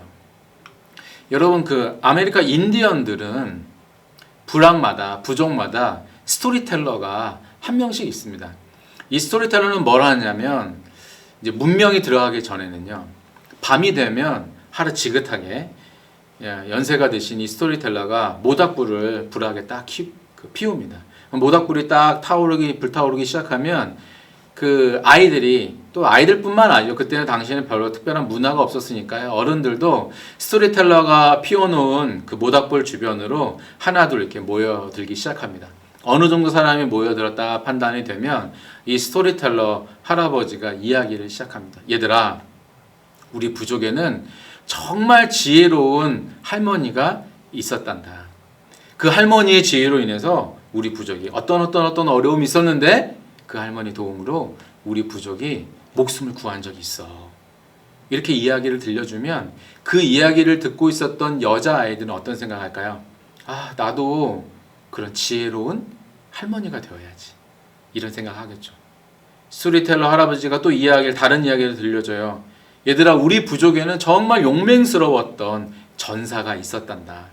그 전사는 얼마나 용맹스러웠는지 이런 일을 했었단다. 그 이야기를 듣는 남자아이들 어떤 꿈을 갖게 될까요? 나도 커서 우리 부족을 살리는 정말 용맹스러운 전사가 돼야지. 이런 생각을 하겠죠. 부족마다 있었던 이 스토리텔러, 사실 당시에는 역사를 후손들에게 전승해 주는 것이 사실 구전이었거든요. 역사를 잘 아는 스토리텔러가 사람들에게 자신들의 역사를 들려주면 그 역사를 기억하는 사람이 생겼고, 스토리텔러가 생겼고, 또 그 스토리텔러가 그 후대에게 이야기를 들려주는 이런 구전 전승을 통해서 그들의 역사를 보존하고 그들의 역사가 전수가 되었어요. 그런데 그랬던 이 아메리카 인디언들에게 뭐가 들어갔냐면 문화가 들어갔어요. 술이 들어가고, 영화가 들어가고, 라디오가 들어가고, 밤마다 모닥불을 피우는 스토리텔러가 있었지만 모이는 사람들이 점점 줄어들죠. 모닥불 주변에 모여드는 것이 아니고 술집에 모여들고, 영화관에 모여들고, 라디오에 모여들고, 텔레비전에 모여들고, 점점점 스토리텔러들은 설 자리가 없었고, 구전 전승으로만 내려오던 그들의 역사는 결국 끊어질 수밖에 없는 그런 상황에 그들이 직면했습니다. 오늘날 아메리카 인디언들 어떤가요? 인디언 보호구역이라고 하는 그 곳 안에서 살고 있는 그들의 모습을 보게 됩니다. 그들의 영토가 줄어들고 그 부분을 대해서 이야기하려는 것이 아니라 자신들의 어떠한 역사를 가지고 있고 자신들이 어떠한 민족이라고 하는 것을 일깨워주는 그 이야기 자체가 단절되었을 때 어떠한 일이 일어날 수 있는지는 아메리카 인디언들의 이야기를 통해서 저는 생각해 볼 수 있다고 생각합니다. 여러분, 2007년에 이런 뼈가 유골이 발견이 되었어요. 이 유골을 이제 남자 유골, 여자 유골 이렇게 하는 생각을 하는데 전문가들이 판단을 했는데요. 여러분 화면에 보실 때 오른쪽에 있는, 즉 이쪽에 이렇게 있는 게 남자의 유골이고요. 그리고 이쪽에 여자의 유골이에요. 이 두개골만 딱 보시면 하트 모양으로 이렇게 딱 되어 있네요. 이 유골이 발견되었을 때 전문가들이 이 유골을 조사를 했더니 이 유골이 한 5,000년 정도는 됐다고 전문가들이 판단을 내렸어요. 2007년에 발견된 이 유골이요. 그리고 이 유골이 발견된 지역이 어디였냐면 발다로라고 하는 곳. 그래서 이름을 발다로의 연인이라고 이렇게 붙였어요. 발다로라고 하는 도시는 여러분 섹스피어의 로미오와 줄리엣 아시죠? 로미오가 줄리엣의 사촌을 죽이고 도망가는 곳이 있는데 그 도시가 만토바라는 곳이에요. 이 만토바라고 하는 곳이 발다로하고 아주 가까워요. 그러니까 이 유골이 딱 발견됐을 때 남자 여자 유골이 딱 발견되니까 사람들의 뇌리를 스친 게 로미오와 줄리엣이었던 것 같아요. 그래서 사람들이 굉장히 이 두 유골에 관련된 애틋한 사랑이 있었을 것이다라고 많은 사람들이 감동을 받았어요. 팩트는 이 남자의 유골에서 이 척추 부분에서 화살에 맞은 흔적이 발견됐습니다. 그리고 그 옆에서 화살촉이 발견됐어요. 그러니까 아마도 이 남자는 누군가가 쏜 화살이 척추에 꽂히면서 그것 때문에 목숨을 잃었다. 이렇게 이제 생각을 할 수 있고요. 여자의 유골에서는 다른 외상 같은 것은 흔적은 보이지는 않았습니다. 사람들이 이 둘 사이에 어떤 이야기가 있었을까 막 생각을 하다가요. 두 사람은 사랑하는 사이였다는 거예요. 두 사람은 사랑하는 사이였고 남자가 국가의 부름을 받고 전쟁터에 나갔습니다. 전투를 하는데 사랑하는 남자를 오매불망 기다리고 있었던 거죠. 이 여자가 기다리고 있는데 자신의 사랑하는 남자가 돌아오지 않는 거예요. 소식을 들을 수도 없고요. 너무 궁금한 나머지 이 여자가 자신의 남자가 있다고 하는 그 전투하는 현장에 찾아간 거예요. 전투 현장에 찾아가서 쭉 살펴보고 있는데 그때 사랑하는 남자를 발견해서 저 멀리서 용감하게 싸우고 있는 그 사람을 보았습니다. 아, 저기서 잘 싸우고 있구나. 그런데 안타깝게도 공교롭게도 그 순간 적이 쏜 화살이 이 남자의 허리에, 척추에 딱 꽂힌 거죠. 그리고 그 남자는 쓰러졌습니다. 그 모습을 멀리서 지켜보고 있던 이 여자가 사랑하는 남자에게로 달려간 거죠. 달려가서 이 남자가 죽을 거라고 하는 것을 이제 예감을 한 거예요. 그래서 죽어가고 있는 남자의 팔과 자기의 팔을 포개고, 사진이 그렇게 좀 보이시나요? 남자의 팔과 여자의 팔이 이렇게 포개져 있고요. 그리고 다리와 다리가 이렇게 포개져 있어요. 사랑하는 남자의 팔과 자신의 팔을 교차시키고, 그리고 또 다리와 다리를 이렇게 포개고 교차시키면서 이 남자와 함께 죽겠다고 이렇게 생각을 하게 된 거죠. 그래서 이렇게 죽었다는 거예요. 보통은 이런 유골이 발견이 되고 이것을 박물관으로 전시를 할 때 옮길 때는요, 사진을 이렇게 딱 찍어요. 사진을 찍고 뼈들을 다 추린 다음에 그 다음에 박물관에 가서는 그 사진을 보고 뼈 조각들을 이렇게 하나씩 하나씩 맞춘다고 그래요. 그런데 사람들이 이 발다로의 연인에는 얼마나 은혜를 받았는지요, 얼마나 도전을 받았는지, 감동받았는지, 그렇게 조금이라도 이게 흔들리면 안 된다라고 생각을 해가지고 이 주변에 있었던 흙을 통째로 떠가지고 지금도 박물관에 이 전시가 되어 있습니다. 사람들이 찬사를 보냈어요. 세상에 이런 사랑이 어디 있겠느냐. 여러분 어떻게 생각하세요? 이 결혼하신 분들, 결혼하신 선생님들, 이 사랑보다 더 큰 사랑으로 결혼하셨죠? 네, 그랬을 거라고 생각합니다. 이것보다 더 큰 사랑이 어디 있냐라고 하면서 사람들이 굉장히 큰 도전과 감동을 받았습니다. 근데 여러분 한번 생각을 해보면,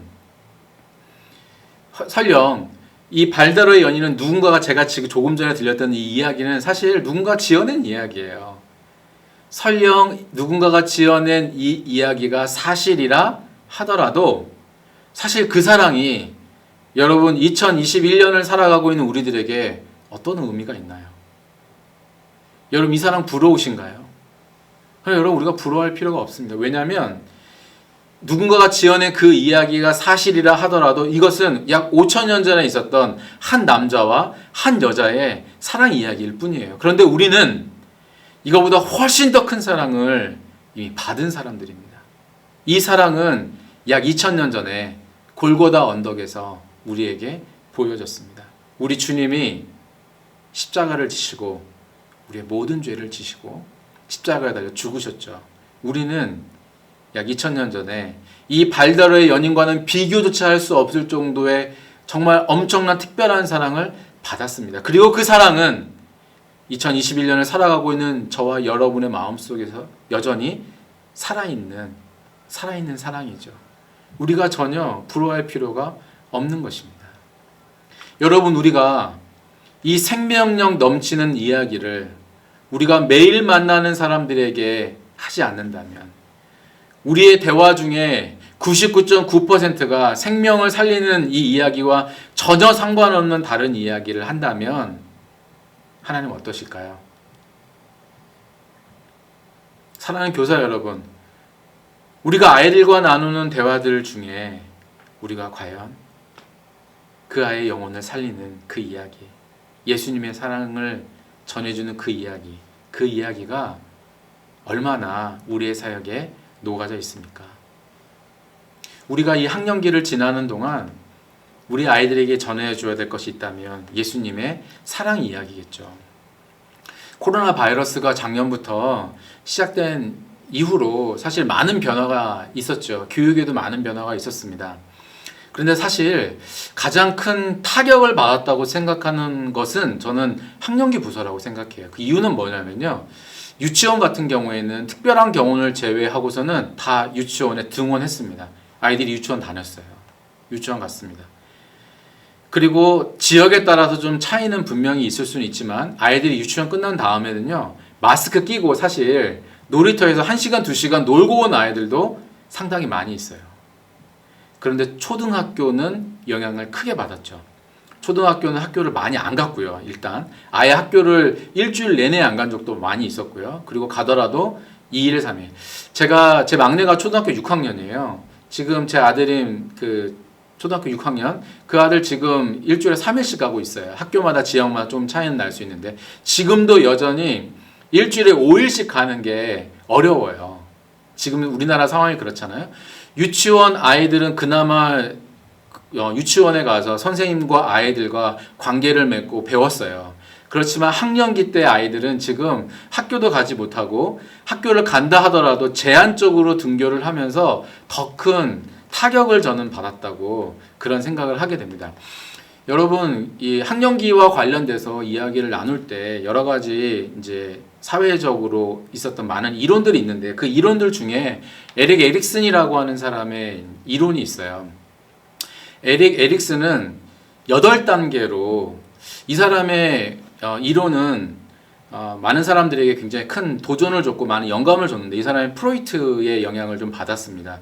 프로이트의 영향을 받긴 받았지만 그런데 프로이트는 5단계로 구분을 했다면 이 사람은 8단계로 인생의 한 인간의 전생을 8단계로 구분을 했는데 그 사람의 구분 중에 학령기에 관련돼서 중요한 개념이 있는데요. 학령기를 지나는 동안 그 사람의 주장은 이것입니다. 학령기를 지나는 동안 우리 아이들이 꼭 배워야 될, 가져야 될 목표가 뭐냐면 근면성이라고 그 사람이 표현을 했어요. 근면성이라고 하는 건 뭐냐면 내가 뭔가를 하는 거예요. 열심히 해서 사람들에게 인정받고 칭찬받는 것들을 경험해야 된다. 그것이 그 사람이 에릭 에릭슨이 말했던 이 시기에 학령기 때 아이들이 꼭 성취해야 할 과업이라고 그렇게 정리를 해놓았어요.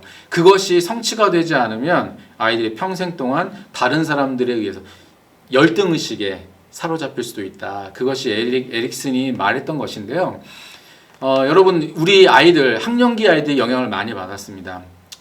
학령기 아이들은 사실 사회적으로 학교에 가서 선생님들과 아이들과 함께 일하면서 함께 공부하면서 호흡하면서 사회성을 키워야 돼요. 사회에서 선생님이 아이의 이름을 불러서 내 이름이 한번 불리고 선생님이 내 이름을 불러서 칭찬해 줄 때 그것이 아이들에게 동기부여가 되고 내가 열심히 했더니 인정받을 수 있구나. 내가 무엇인가를 했더니 성취할 수 있구나. 이런 자신감이 생기면서 평생을 살아가는 동안 내가 무엇인가 사회에 기여할 수 있고 내가 무엇인가 열심히 했을 때 성취할 수도 있구나. 이런 것들을 경험할 수 있단 말이에요. 근데 지금 그게 어렵잖아요. 줌으로 하고 처음에 시작할 때는 작년 2월, 3월, 4월 이렇게 넘어갈 때는 줌도 어려워서 그냥 EBS에 있는 영상이나 이런 것들을 통해서 아이들이 수업을 많이 진행했었단 말이에요. 인격 대 인격이 맞는 교육은 사실 온라인 교육도 분명히 필요하지만요. 좋은 교육은 더 나은 교육은 사실 인격 대 인격이 만나서 하는 대면 교육이라고 생각을 합니다. 근데 그런 것들이 없었잖아요. 그러니까 지금 학령기 아이들은 사회를 경험하기가 굉장히 어렵습니다. 사람을 만나서 또 마스크를 끼잖아요. 이 마스크 끼고 있는 게 사실 또 어려운 것 중에 하나죠. 왜냐하면 사람은 메라비안 법칙이라고 하는 그런 법칙도 보면요. 사람이 말로 언어적으로 자신의 의지와 자신의 생각을 표현하기도 하지만 비언어적으로 표현하는 게 있단 말이에요. 그 비언어적으로 사람들이 영향을 미치는 게 말하는 게 표현하는 게 뭐가 있나요? 표정. 그렇죠? 내가 웃고 있느냐 아니면 찡그리고 있느냐. 사랑해 이렇게 웃으면서 제 얼굴이 별로 밝지 않나요? 사랑해 이렇게 말하는 것과 사랑해 무표정으로 사랑해 같은 단어를 말한다 하더라도 표정에 따라서 또는 제스처에 따라서 그 의미가 달라지잖아요. 그런데 요즘에 이게 마스크를 끼고 있으니까 사람의 표정을 읽을 수가 없어요. 그래서 우리 아이들이 지금 학령기 아이들이 굉장히 큰 어려움을 경험하고 있는 시기다 이렇게 말할 수밖에 없어요. 1학년부터 3학년까지 초등학교, 그 다음에 4학년에서 6학년까지의 좀 이렇게 일반적인 특징들을 표로 이렇게 좀 정리를 해봤어요. 여러분 한번 보시면 초등학교 1학년에서 3학년까지는 키워드는 참여예요. 참여인데 여러분 아이들이 이제 유치원 때도 사실 소근육, 작은 근육들이 좀 발달하죠. 작은 근육이 발달한다는 것은 어떻게 알 수 있냐면 유치원쯤 되는 5, 6, 7세 이 아이들이 뭘 할 수 있냐면 눈과 손의 협응 능력이 발달해요. 이 말은 눈으로 보면 손으로 가서 잡을 수 있다는 뜻이에요. 눈과 손의 협응 능력이 발달하기 때문에 혼자서 옷을 입을 수도 있는, 즉 작은 근육들, 소근육이 유치부 때도 5, 6, 7세도 발달하는데 학령기로 넘어오면 소근육과 대근육이 활발히 더 많이 발달을 하죠. 이 유년부 때는. 그래서 사실 교회에서 찬양을 하거나 파이전에서 율동을 만들 때 미취학 율동들은 손가락이 들어가는 율동이나 이런 것들을 만들지 않아요. 왜냐하면 아직 소근육이 완전히 발달하지 않았기 때문이란 말이에요. 초등학교로 올라오면서 아이들이 발달이 활발해집니다. 발달이 활발해져요. 에너지가 넘쳐요. 유년 1학년이나 3학년 아이들, 뭐 남자 전사님이다 그러면, 남자 선생님 그러면 아이들이 양쪽 팔에 한 명씩 붙고 허리 붙잡고 다리 양쪽에 한 서너 명이 와서 막 이렇게 붙어요. 아이들이 에너지가 많아요. 그리고 참여하고 싶어 해요. 선생님에게 칭찬받고 싶어 하고요. 육체적으로 그래서 활동하죠. 재미있는 활동이 너무 많이 필요하고, 이 아이들은 활동을 통해서 배우죠. 내가 뭔가를 해보고 싶어 해요. 그러니까 그런 활동들을, 아이들이 할 수 있는 활동들을, 그래서 초등학교에서도 수업을 할 때 선생님들이 프로젝트라고 하는 이름으로 아이들의 여러 가지 활동들을 하는 것들을 초등학교에서도 많이 적용하는 것들을 우리가 볼 수 있어요. 활동을 육체적으로 많이 하고요. 지성적으로는 아이들이 관찰을 합니다. 유심히 살펴보고, 이때부터 논리적인 생각들이 조금씩 발달하기 시작하죠. 물론 청소년기의 아이들이 가지고 있는 논리력과는 비교할 수는 없지만, 이때부터 조금씩 이제 추상적인 개념들에 대해서도 이제 생각을 할 수가 있게 되고요. 관찰을 하고, 그 관찰을 통해서 무엇인가를 알 수도 있고요. 깨달을 수도 있고, 발견할 수가 있게 되고요. 정서적으로는 불안정하다. 이건 뭐냐면, 내 스스로, 여러분 유치부 때부터 감정을 좀 통제하는 것들이 생기기 시작해요. 그래서 유치원 아이들에게 막, 아이들이 잘못해가지고 너 왜 그랬어? 그럼 막 울잖아. 그때 뚝해 딱 그러면 아이들이 뚝 이렇게 해요. 감정 통제 능력이 생긴다는 거죠. 학년기로 넘어오면, 유년부로 넘어오면 그 감정을 통제하는 능력이 조금 더 개발은 돼요. 그렇지만 스스로 내 감정을 완전히 통제하거나, 스스로 내가 어떤 일을 할 때 내 감정은 배제 않도록 단일을 한다거나, 그런 부분들은 이 시기에는 아직 완전하지가 않은 거예요. 정서적으로 혼날 때, 칭찬받을 때, 거기에 따라서 아이들이 조금씩 반응들이 좀 다르다, 이런 말이고요. 사회적으로는 친절하다. 세상 친절하죠. 네. 그래서 사실은 교사를 하거나 사역을 할 때 조금 더 어떻게 보면 쉽다는 표현은 좀 적합하진 않은 것 같고요. 조금 더 연착륙할 수 있는 사역지가 유년부라고 일반적으로 그렇게 말을 해요. 왜냐하면 이 시기의 아이들은 선생님에게 칭찬받는 게 지상과제예요. 선생님이 칭찬을 해주면 얘네는 정말 뭐라도 할 수 있는 시기가 이 시기이기 때문에, 이 시기가 가지고 있는 특징입니다. 굉장히 친절하고요. 영적으로는 분별한다. 선과 악을 구별하는 시기가 유치부 때부터 선과 악에 대한 개념을 구별하기 시작하고요. 그것이 조금 더 올라온 이 유년부 시기 때에는 영적으로도 예수님의 대속, 예수님의 사역, 죄인, 이런 개념들에 대해서 조금 더 보다 더 깊이 이해할 수 있다, 이런 뜻인데, 여러분 그러면 아이들이 언제 예수 그리스도를 인격적으로 영접할 수 있을까요? 사실 미취학 부서를 사역하시는 이 파이디온 강사님들과 이야기를 하다 보면 7세 정도부터는 인격적으로 예수님을 만날 수 있다. 유치부 아이들도 만날 수 있다. 이렇게 이야기를 해요. 여러분, 예수님을 인격적으로 만난다는 의미는 무엇일까요? 내가 죄인이라는 것을 알고, 그리고 대속이라고 하는 개념을 이해할 수 있어야 되잖아요. 내 죄를 예수님이 다 가져가셔서 예수님이 십자가에서 죽으신 것을 통해서 내 죄가 다 깨끗해졌어. 그 예수님을 내가 믿으면 구원받아. 이거잖아요. 7세 정도 되어야 가능할 거라고 생각돼요. 물론 좀 빠른 아이들은 그 이전에도 가능하겠지만, 그렇지만 구원의 최적기는 언젠가 학년기 때죠. 학년기 때. 유년부 고학년이나 아니면 초등학교 한 3, 4학년 또는 5, 6학년, 이때가 예수님의 기본적인 사역을 보다 더 잘 이해할 수 있는 그때라고 저희가 생각할 수 있어요. 그러니까 지금 저희가 맡고 있는 아이들이 얼마나 중요한지 여러분 좀 감이 오시죠? 그렇죠? 내가 누구다? 하나님의 말씀으로 하나님의 사람을 세우는 하나님의 동역자다. 여러분 다시 한번 잊지 마시고요. 이것이 1학년에서 3학년 아이들이 가지고 있는 일반적인 이제 특징이고요. 4학년에서 6학년 한번 살펴보겠습니다. 4학년, 6학년 키워드는 에너지인데요. 이 시기 때도 유년부와 똑같이 여기 육체적으로 보면 활동이잖아요. 활동이 정말 무한정, 무제한으로 할 수 있는 것처럼 보여요. 무제한으로. 스스로 통제하기가 굉장히 좀 어렵죠. 근데 이제 유년부하고 이 초등부하고 좀 차이는 이런 것 같아요. 예전에 코로나 터지기 전에는 이제 교회에서 뭐 부흥회를 하거나 이런 집회들을 할 때를 보면 유년부 아이도 활동을 좋아하니까 수영장 여름에 막 갔다 오고 뭐 재밌는 게임 한 2시간 하고 막 이렇게 하고서 저녁에 집회를 오면 유년부 아이도 어떻게 되죠? 코피 나요. 코피 난 걸 전 본 적도 있어요. 코피 나고 옆으로 픽픽 쓰러져요. 그죠? 유년부 아이들은. 근데 초등부 아이들은 코피가 나는 아이들은 저는 별로 못 본 것 같아요. 더 체력적으로 조금 유년부 아이들에 비해서 체력적으로 조금 더 성장한 부분들이 조금 있고요.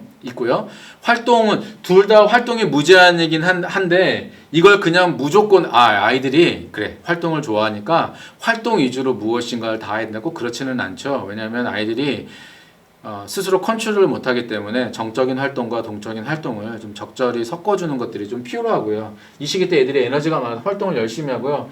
지성적으로는 관찰 단계를 넘어서 이제는 탐구하죠. 탐구라고 하는 건 뭔가요? 자기가 원하는 주제를 정해놓고 그것들을 따라갈 수 있는 거예요. 그래서 이 시기쯤이 되면 연예인 좋아하잖아요.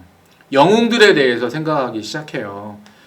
예전에 사역할 때 벌써 한 10년 전이네요. 10년 전에 그 권사님 딸인데 애가 6학년 여자였는데 주일에 예배를 안 했어요. 전화를 한번 했어요. 전화했더니 빅뱅 콘서트를 갔다고 막 그러더라고요. 그러니까 6학년 정도만 되면 연예인 좋아하고 지금도 아이들 연예인 좋아하는 아이들이 많이 있잖아요. 영웅들을 생각하고 자기가 원하는 것들을 찾아서 탐구할 수 있어요. 그러니까 여러분 우리가 이 시기에 성경 인물들 그래서 많이 들려줄 필요가 있어요. 다윗은 이런 상황에서 이렇게 했다. 이런 성경의 인물들에 대한 이야기를 들려주면 자기들이 거기에 대해서 탐구할 수도 있고요. 그거 관련된 것들도 찾을 수 있고 아니면 과제를 내줄 수도 있겠죠. 학교에서도 초등학교에서 수업을 내줄 때 이제는 여러분 저희가 예전에 선생님들이 학교를 다녔던 교육과정하고 많이 다른 게 요즘에는 숙제를 할 때 뭘 가지고 숙제를 하냐면 인터넷에서 검색한 걸 가지고 숙제를 해요. 이제 검색해서 그것들을 어떻게 조합하냐 이렇게 이제 숙제하는 걸 바뀌었기 때문에 아이들에게 과제를 줄 때도 적절히 지성적으로 자극을 시켜주고 스스로 탐구할 수 있는 그런 주제들을 가지고 아이들이 스스로 자기주도 학습을 할 수 있도록 하는 것들이 필요한 거고 거기에 성경 인물이나 이런 것들을 좀 해주는 것들이 좀 필요하다고 생각하고요. 정서적으로는 표현합니다. 무슨 말이냐면 여러분 이 시기에 아이들이 고학년 아이들 선생님이나 전사님이나 목사님들이 누가 야 너 잘했어 이런 말을 할 때는 조심해야 돼요. 왜냐하면 우리 목사님, 우리 전사님, 우리 선생님은 우리 반 아이들 중에서도 쟤를 편애해. 예를 들어 이런 생각이 들면 선생님 왜 편애해요?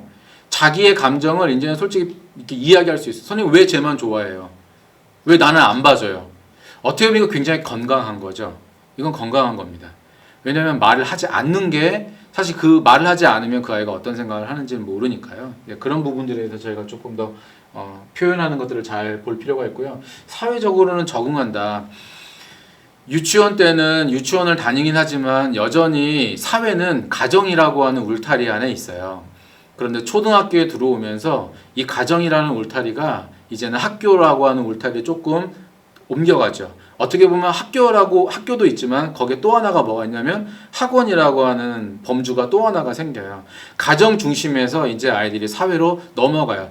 사회가 넓어졌다고 하는 것은 의미는 뭐냐면 사회 선생님들의 역할이 물론 유치원 때부터 남녀의 역할과 선생님과 학생의 역할에 대해서 인지하기는 시작하지만 이때쯤에 초등학교 고학년쯤에 됐을 때는 내가 이런 상황에서는 이렇게 해야 되는구나. 그래서 이때만 돼도요 아이들이 컴퓨터나 이런 걸 할 때도 이제 교회를 올 때 예를 들면 이런 거죠.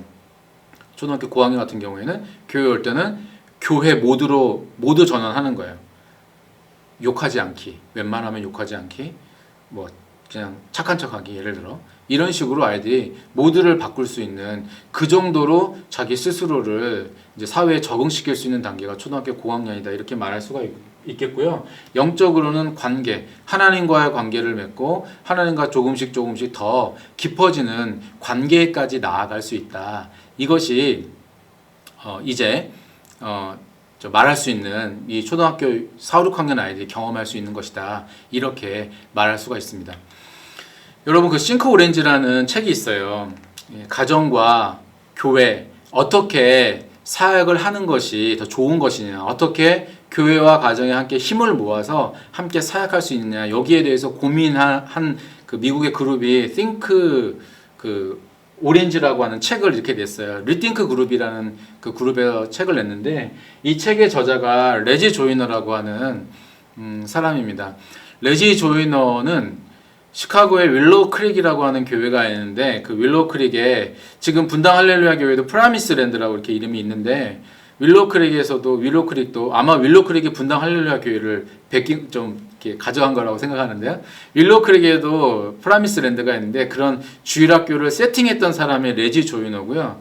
이 레지 조이너라는 사람이 그 후에 애틀란타에 노스 포인트 커뮤니티 처치라고 하는 교회가 있는데, 이 교회의 담임 목사가 앤디 스탠리라는 분인데, 한국에도 많이 알려져 있습니다. 책도 많이 번역이 되어 있고요. 이 앤디 스탠리가 교회를 개척할 때 윌로우 크릭에 있었던 이 책의 저자인 이 레지 조이너라고 하는 사람을 같이 공동으로 개척하자고 제안을 했어요. 이 레지 조이너에게 주일학교 사역은 당신에게 맡길 테니 당신이 이 사역을 좀 책임져 주십시오. 그래서 레지 조이너가 노스포인트 커뮤니티 처치에서 사역을 하면서 리팅크 그룹이라고 하는 그 기관을 만들어 같이 사역하다, 지금은 이제 교회는 사임하고 이쪽 사역이, 왜냐하면 굉장히 많이 커졌거든요. 이 사역을 이제 하고 있습니다. 제가 이 책 이야기를 드리는 이유는 뭐냐면, 이 책에서 여러 가지 내용이 있는데 그 중에 한 대목을 여러분들하고 좀 나누고 싶어서 그래요. 제가 이제 강의를 요청받을 때 이제 교사들이 이 시기를 보내는 동안 조금 다운도 돼요. 저도 사실 교회 사역하고 있는데 저희 부서 선생님들도 그만두고 싶다고 하는 분들이 있거든요. 이 시기가 그렇잖아요. 왠지 오프라인 할 때는 그래도 내가 아이들 만날 수 있고 또 내가 해왔던 것이 있으니까 그랬는데, 온라인으로 옮겨가다 보니까 나는 온라인에 특화되지도 않았고 온라인 나는 너무 힘들고 어떻게 해야 될지도 모르겠고 이런 생각이 많이 드시죠. 그래서 그런 분들이 그만두시겠다 이런 말씀들을 많이 하시는데, 그런 선생님들이 어떻게 다시 한번 힘을 내야 되냐, 이 부분에 대한 강의 요청이 있었고, 두 번째가 이제 선생님들도 그렇고 부모님들도 이제 많이 있으셔서 그런 부분들 좀 말씀을 좀 나누면 좋겠다고 했는데, 제가 고민하다가 이 부분을 여러분들하고 좀 나누면 좋겠다고 생각을 했어요. 그 책에 보면 이 레지 조이너가 5가지를 말하는데, 뭐냐면 모든 아이들에게 필요한 것이 5가지가 있는 것 같다. 이건 레지 조이너의 생각입니다. 성경의 이야기는 아니고요. 그런데 제가 그 책을 읽으면서 많이 동의가 됐어요. 그래, 이 모든 아이들이 필요한 건 이 5가지가 맞겠다 이런 생각이 들었어요. 지금 제가 별 모양을 이렇게 해놨는데, 여러분 스타라고 하는 게 반짝반짝하는, 우리 말하면 스타가 됐다 그러면 유명한 사람이다 이렇게 뜻도 있지만, 스타라는 게 형용사로 쓰이면 탁월하다, 뛰어나다 이런 뜻으로도 쓰일 수 있는데, 우리 아이들이 탁월한 사람들로, 믿음 안에서 탁월한 사람들로 성장해 갈 때, 그냥 제가 여기다 의미를 또 부여한 거예요. 이 5가지가 레지 조이너 거 합치면 그 5가지가 있어야 되는 게 아닌가 그런 생각을 합니다. 첫 번째는 뭐냐면요, really big God, 참으로 크신 하나님. 참으로 크신 하나님. 이 제목에서 여러분 아마 아실 수 있는 것처럼 이것은 하나님이 얼마나 크신 분이냐 하는 거예요. 그러니까 하나님의 주권이죠. 하나님의 통치. 우리 아이들, 왜냐면 부모님들 또는 우리 교사들, 우리가 우리 아이들을 양육하는 동안 우리가 뭘 가르쳐야 되냐면, 사실 가장 첫 번째는 이거죠. 우리가 믿는 하나님이 어떤 분이신지. 작년에 한참 여러분, 제가 섬기고 있는 이제 교회 부서에는 통합 교육을 하고 있어요. 그래서 장애인 아이들과 비장애인 아이들이 같이 예배를 드립니다. 저희 부서에도 장애인 아이들이 11명 아이들이 이제 예배를 이제 같이 드렸어요. 작년에 어느 시기에 조금 현장 예배가 재개된 적이 있었잖아요. 그때 이제 우리 장애인 친구들도 왔는데, 한 장애인 아이가 저한테, 그 아이의 특징은 계속해서 동일한 질문을 한 수십 번도 하는 아이인데, 그 아이가 저한테 물었어요. 목사님, 코로나가 있어요? 하나님 있어요? 하나님 있어야지. 좀 있다가, 목사님, 코로나 있어요? 하나님? 계속 이 질문을 물었는데, 그건 비단 그 아이의 질문만은 아닐 거예요. 모두가 다 그런 생각 했잖아요. 어떻게 교회가 세상 사람들에게 집단 감염의 그 온상이 되었다 이런 평가 속에서 교회가 세상 사람들의 손가락질을 많이 받았잖아요. 하나님이 살아계시다면 어떻게 이런 일이 우리에게 일어날 수 있냐? 하나님이 세다면 코로나 때문에 우리가 어떻게 교회를 못 가는 일이 생길 수 있냐? 아, 하나님은 코로나보다 약한가 보다. 하나님이 이 세상을 통치하시는 게 아니신가 보다. 이런 본질적인 질문들이 사실 많이 있었잖아요. 그 시기의 아이들에게, 지금 이 시기를 보내고 있는 우리 아이들에게 꼭 이 책은 번역된 지도 이미 오래됐어요. 10년 정도 됐을까요? 더 됐을 수도 있겠는데요. 오래됐는데, 그런데 그때 이미, 사실 이거는 변함없는 어떻게 보면 진리이기 때문에 그렇겠죠. 우리가 우리 아이들에게 가르쳐야 될 첫 번째가 뭐냐? 참으로 크신 하나님. 우리는 작지만, 우리는 부족하지만, 우리는 지혜가 없지만, 우리 하나님은 지혜가 많으시고, 우리 하나님은 나보다 훨씬 더 강하시고, 우리 하나님은 나보다 훨씬 더 많은 능력을 하실 수 있는, 가지신 그런 하나님이시다. 참으로 크신 하나님에 대해서 우리가 가르쳐야 된다. 교사 여러분, 우리 부모님 여러분, 이 시기를 보내는 동안 우리가 이 학년기 아이들에게 참으로 크신 하나님에 대해서 가르쳐 주시길 바랍니다. 두 번째는 뭐냐면요, 다른 사람이에요. 여러분이 다른 사람이라고 말하는 것은 뭐냐면요, 우리 아이들이 믿는 것을 믿는 다른 사람들을 이제 말하는 거예요. 이거는 또래, 친구들을 말하는 거예요. 친구들. 부모님들이 우리 아이들에게 친구가 필요하다는 것을 여러분 꼭 기억하셔야 되고요. 선생님들도 꼭 기억하셔야 돼요. 왜냐하면 교사가 해야 되는 중요한 기능 중에 하나가 교사가 아이들과 친구가 되는 거죠. 친구가 되어주는 게 필요해. 그래야 아이들이 선생님하고 소통을 할 수 있으니까. 그런데 선생님이 아이와 친구가 되는 것도 선생님들이 해야 되는 기본적인 반 목회의 하나지만, 기능 중에 하나지만, 더 중요한 것은 뭐냐면 내가 아이들과 좋은 관계를 맺는 것과 더불어서 더 중요한 건 어떻게 보면 우리 반 아이들 서로 간에 좋은 관계를 맺게 해주는 게 더 중요해요. 왜 그러냐면 선생님과 아이가 만나는 시간은 사실 솔직히 길지 않잖아요. 예배 1시간? 이 정도잖아요. 그런데 아이들 중에는 부모님 손에 이끌려서 교회 와서 3시간, 4시간 이렇게, 물론 이건 코로나 이전을 전제로 하는 거긴 하지만요, 훨씬 더 지내는 시간들이 훨씬 더 많아요. 선생님이 만나는 것보다 아이들이 서로가 만나는 게 많다고요.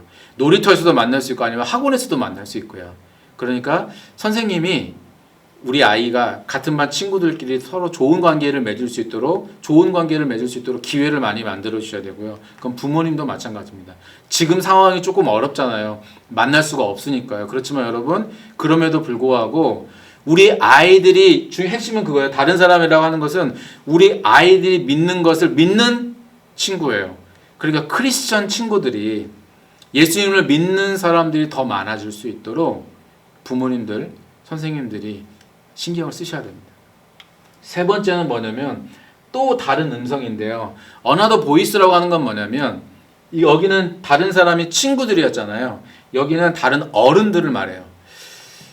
레지 조이너 그 싱크 오렌지라고 하는, 여기에서는 사실 교회 내에 있는 성인들에 대한 성인들의 역할을 좀 굉장히 강조하거든요. 그 부분이 이겁니다. 여러분, 부모님들이 아이들에게, 자녀들에게, 얘야 이런 상황에서는 네가 지금 이런 상황이지만 기도해야 돼. 제 큰애가 지금 고3이에요. 올해 고3인데요. 제가 여러분 훌륭한 사람이에요. 아이가 셋이거든요. 고3, 중2, 6학년인데요. 고3인데 제 아이가 이제 수시를 이번에 이제 접수를 했는데, 제가 저희 아이들을 모아놓고 수시 접수하기 전에 저희 5가족이 모여가지고 이제 오빠가, 형이 이렇게 지금 대학을 진학을 준비하고 있다. 우리 같이 돌아가면서 한마디씩 기도해주고 아빠 기도해주자. 이렇게 이제 이렇게 기도하는 시간을 가졌어요.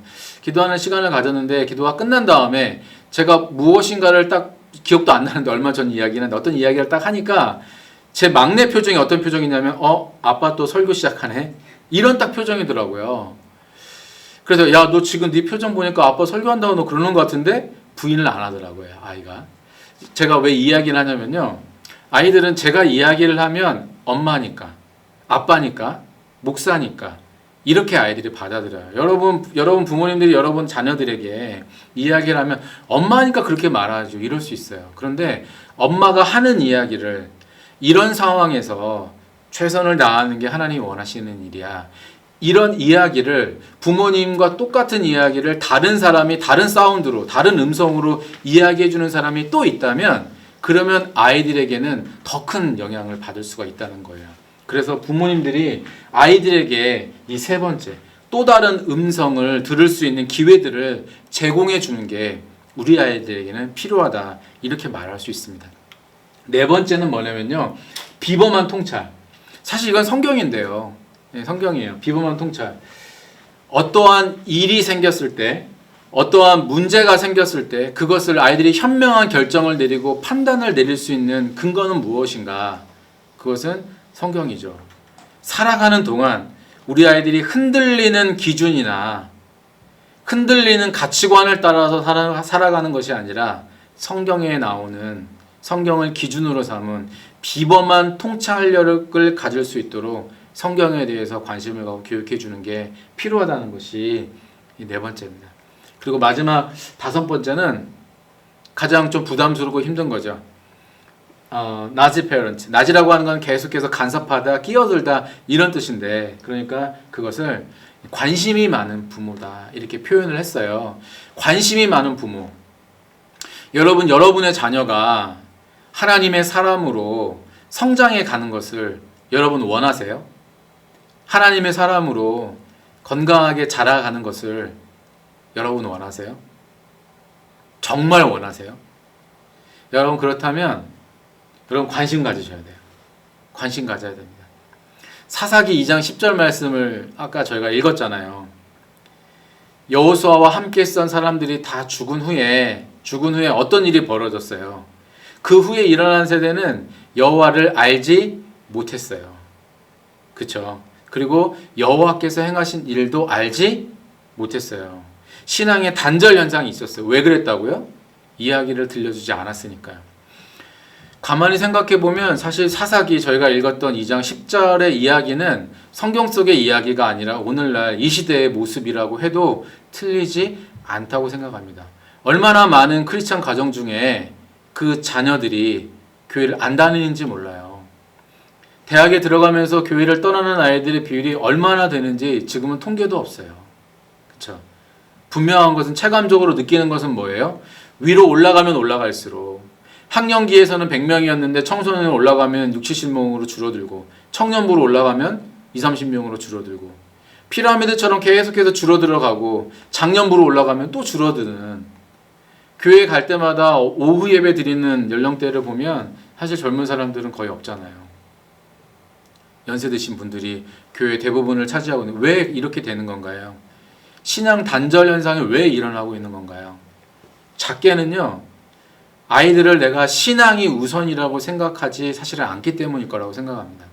지금은 조금 신앙보다는 공부를 우선할 때, 지금 이거보다는 여기에 집중할 때, 이런 생각을 하는 순간 그때부터 신앙 교육은 제대로 이루어지지 않을 것입니다. 왜냐하면 우리 아이들이 나중에 그럴 거거든요. 엄마, 아빠도 그때 이렇게 하셨잖아요. 여러분 조금 전에 보여드렸던 말씀드렸던 레지 조이너가 말했던 우리 아이들이 필요한 5가지, 이 5가지 중에서 가장 마지막이었던 관심이 많은 부모. 우리 아이들에게 내가 얼마나 많은 관심을 가지고 있느냐에 따라서, 우리 아이들이 얼마나 영적으로 성장해 가기를 원하느냐에 따라서 우리는 우리 아이들에게 필요한 것들을 갖춰줄 수도 있고 그렇게 되지 않을 수도 있습니다. 이 부분은 여러분들께서 한번 잘 생각해 보셔야 되는 그런 이야기라고 생각합니다. 이제 마지막 그 이야기를 하나 드리면서 오늘을 제 강의를 정리하려고 합니다. 캐나다 사람의 이야기인데요. 여러분 아마 들어보신 적이 있을 거예요. 이 사람의 이름이 테리 폭스라는 형제인데요. 신실한 크리스찬이었습니다. 캐나다 사람인데 이 형제 여러분 오른쪽 다리를 한번 보시겠어요? 오른쪽 다리를 보면 이 형제가 의족을 했어요. 의족을 하고 있습니다. 이 형제가 뛰어난 운동선수였습니다. 수영에도 소질이 있었고 농구에도 소질이 있었습니다. 그래서 진로를 결정할 때 농구 쪽으로 가냐 아니면 다른 운동으로 가냐 그것을 결정할 시기였는데 18살 때 농구 시즌 중이었는데 그때 오른쪽 무릎에서 이제 좀 고통이 있다는 걸 느꼈어요. 그런데 시즌 중이니까 또 농구 선수들은 점프를 이런 걸 많이 하잖아요. 그러니까 아무래도 시즌 중이니까 끝난 다음에 조금 무릎에 무리가 안 나보다 치료를 해야 되겠다고 생각을 한 모양이에요. 시즌이 끝나고 검사를 했는데 뜻밖에도 오른쪽 무릎에서 뼈에서 암이 발견이 됐어요. 그래서 암을 치료하기 위해서 어쩔 수 없이 다리를 절단할 수밖에 없었는데 오른쪽 무릎 위로 6인치 약 15cm 정도를 절단을 했습니다. 그래서 여러분 그림에서 보시는 것처럼 오른쪽 다리는 사실 거의 없어요. 의족을 연결하는 거예요. 근데 이 형제가 다리를 절단하고 오른쪽 다리를 절단하고 의족을 붙이고 그리고 항암 치료해서 완치가 되었는데 소아암 병동에 있는 아이들이 눈에 들어왔어요. 너무 어린 아이들이 암으로 고통받고 있는 모습을 보고 이 형제가 마음이 굉장히 안타까웠습니다. 저들을 돕고 싶다. 아이들을 돕고 싶다. 이런 생각을 하게 됐습니다. 어떻게 도울까 고민하다가 이 형제가 생각한 방법은 기금을 마련해서 소아암협회에 위탁을 해서 소아암협회에서 열심히 소아암에 대해서 연구할 수 있도록 내가 도와야 되겠다. 그 일을 해야 되겠다고 생각을 한 거죠. 그러면 어떻게 돈을 모으는지 그 방법이 필요하잖아요. 이 테리 폭스가 생각한 방법은 뭐였냐면 달리는 거였습니다. 내가 의족을 한 채로 달리면 사람들이 의족을 한 사람은 왜 달리지? 궁금해할 것이고 그 궁금해하는 사람들에게 내가 이런 목적을 가지고 뛰고 있습니다. 이렇게 말을 하면 사람들이 도와줄 것이다. 이렇게 생각을 한 거죠. 이 계획을 처음에 말했을 때 부모님도 반대했고 다 반대했어요. 왜냐하면 이 형제가 생각한 것은 대서양에서부터 태평양 쪽을 향해서 캐나다를 횡단하는 거였거든요. 그러니까 토론토 쪽에서 밴쿠버 쪽으로 대륙을 횡단하는 꿈을 이제 꾼 거니까 사람들이 다 말렸는데 이 형제가 마침내 달리기를 시작했습니다. 1980년 4월 12일 역사적인 달리기가 시작이 됐습니다. 처음에는 몇 킬로 못 뛰었다 그래요. 왜냐하면 의족을 연결한 그 다리 연결한 부분이 너무 고통스럽고 피도 좀 나가지고 처음에는 별로 몇 킬로미터를 못 뛰었대요. 그런데 이제 테리 폭스가 달리면서 조금 노하우가 생겨가지고요.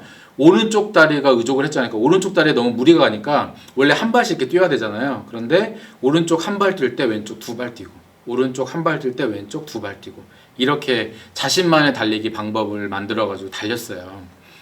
처음에 캐나다 사람들이 몰랐고요. 관심도 없었고 그리고 불평했습니다. 차가 막히고 길이 막힌다고요. 근데 캐나다하고 국경이 맞닿아 있는 미국의 시애틀의 한 라디오 방송국에서 우연히 테리 폭스의 이야기를 알게 되었어요. 그래서 시애틀 라디오 방송국에서 먼저 테리 폭스의 이야기를 들려줬습니다. 그리고 그것이 역으로 캐나다에 알려지면서 저희로 말하면 8시 뉴스, 9시 뉴스에 매일 저녁마다 오늘은 테리 폭스가 어디에서 어디까지 몇 킬로미터를 뛰었습니다. 이런 이야기들이 뉴스에 나오기 시작했습니다. 유명인사가 된 거죠. 그런데 테리 폭스가 143일을 뛰었습니다. 143일 동안 몇 킬로미터를 뛰었냐면 5,373킬로미터를 뛰었어요. 하루 평균을 내면 약 37킬로미터를 143일 동안 뛰었습니다. 여러분 마라톤 몇 킬로미터인지 아시죠? 42.19킬로미터잖아요. 그거보다 조금 못한 거리를 이 형제가 143일 동안을 뛴 거예요. 의족을 단체로. 이 형제의 달리기가 143일 동안밖에 되지 않은 이유는 완치된 줄 알았던 암이 폐로 전이가 되면서 폐암으로 발전이 되었고 안타깝게도 그 다음 해에 테리 폭스가 폐암으로 세상을 떠나고 맙니다. 지금도 많은 사람들이 캐나다 사람들이 뽑은 위인, 제 기억에 2위인가 3위인가 그런데 몇 해 전에 뽑았던 그 캐나다 사람이 존경하는 사람 중에 거기에 꼽힐 정도로 유명하고 다른 사람들의 감동을 준 사람이 테리 폭스예요. 저는 테리 폭스의 이야기를 책에서 읽으면서 이런 생각이 들었어요. 무엇이 그로 하여금 뛰게 했는가? 자신은 완치가 됐는데 왜 굳이 의족을 한 채로 뛰어서 그것이 또 폐암으로 발전되어서 왜 그렇게 세상을 떠날 수밖에 없었을까? 왜 그랬을까? 그 책을 읽으면서 저는 테리 폭스를 보면서 바른 목표와 열정이 중요하다 이 생각을 이 두 개의 단어를 떠올렸어요. 그가 여러분 사람들에게는 사실 누구에게나 다 목표가 있습니다. 나는 매년 1년에 한 번씩 해외여행을 가겠다. 이것이 목표일 수 있잖아요. 나는 매년 핸드폰 신제품이 나오면 그걸 바꾸겠다. 이것도 목표일 수 있잖아요. 나는 내가 보기로 한 드라마는 본방사수하겠다. 이런 것도 목표일 수 있잖아요. 목표를 달성할 수 있어요. 그런데 중요한 거는 우리에게 인생에 당연히 목표가 있어야 되겠지만 그것이 바른 목표이냐 하는 것이고요. 바른 목표일 때 우리가 가져야 될 또 하나는 열정이라는 것이죠. 필요한 것은. 사랑하는 우리 분당 할렐루야 우리 취학부 교사 여러분, 여러분에게 바른 목표가 있으신가요? 우리 아이들을 나는 하나님의 말씀으로 하나님의 사람을 세우는 하나님의 동역자이다. 이 목적 의식을 가지고 여러분이 맡고 있는 아이가 1월 1일 날 여러분이 반편성이 되어서 12월 30일이 되었을 때 여러분이 이 아이를 이렇게 키워야 되겠다.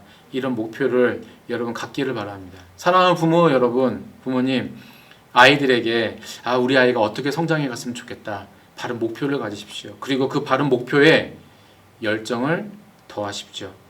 열정이 부족하다면 열정을 하나님께 구하고, 저와 여러분이 그래서 하나님께서 저희에게 맡기신 귀한 아이들, 다음 세대, 우리의 자녀들, 하나님의 사람으로 세우는 저와 여러분 되시기를 주님의 이름으로 축원합니다.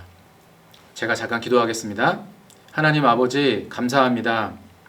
우리 취학부 선생님들 온라인 시대에 교사를 그만둬야 하는 건 아닐까 이런 생각을 하시는 분도 있겠고, 내가 지금 하고 있는 일이 너무 부족하다 또 자책하시는 분들도 있을 것입니다. 그렇지만 하나님은 우리를 통해서 하나님의 사람을 또 건강하게 세워나가시기를 원하신다는 것을 오늘 강의를 통해서 살펴보았습니다.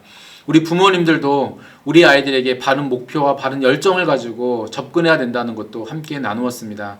하나님, 오늘 강의를 들으면서 우리의 마음속에 생긴 도전과 또한 느낀 점이 있다면 하나님 그 부분을 부여잡고 기도하게 하여 주시옵소서.